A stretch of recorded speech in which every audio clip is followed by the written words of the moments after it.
there's a lot of different angles here. But I think moral of the story too is like, if your child is struggling or suffering, getting an ACE assessment is probably a great idea. Yeah. Nadine Burke is kind of the doctor that has taken this on in California. Yeah. And she has 2 books. The Deepest Well is her first one. I don't remember the name of her second one. She did the TED Talk on ACEs too, Yes, right? yes, she did. She talks about the bear in the woods. Yeah. And yeah, that's gone. There it went. There it went away. But yeah, I mean, she dives into how these medical conditions show up, and then doing this trauma-focused therapy with these children, those that were suddenly that were failing to thrive in some of these neighborhoods, make a huge turnaround. But also, like, when you start asking, and this is where that like generational thing comes in, where you start asking questions of, well, like, you know, were your parents divorced? Has anybody ever been incarcerated? Did you ever feel safe in your home? People get weird about answering those questions still. Yeah, and touchy. So, yeah, you know, trying to give an ACE, you don't always get all the answers. And that's where your, you know, clinical interviews and things are going to come in, because eventually it comes out. Yeah.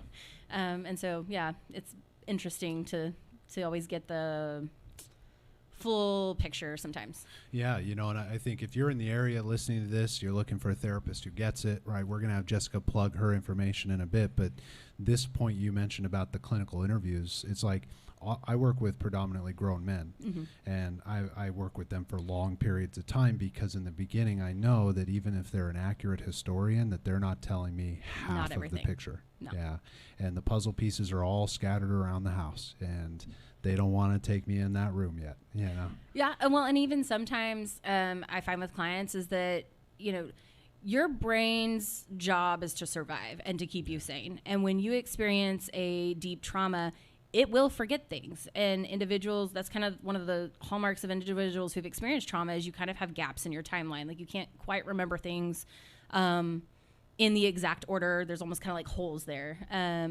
And so it's not abnormal for individuals to come in and not tell the whole story. Or, I mean, I've got clients even who they just struggle to want to say it because it makes it too real. Yeah.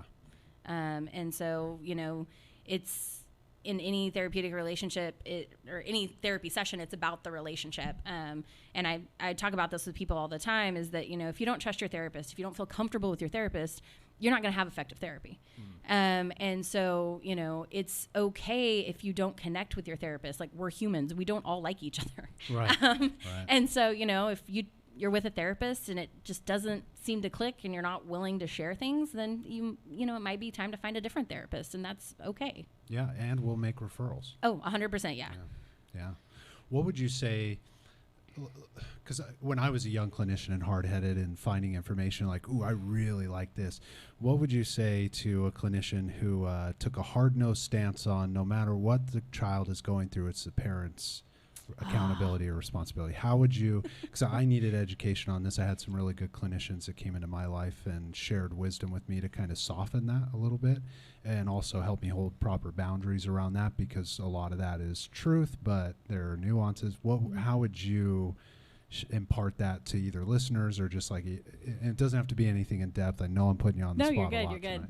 tonight. So children are humans, and they have their own thoughts, their own opinions, and their own choices. And so they're not robots. They're not gonna, you know, it's not about how they're being programmed by mom and dad.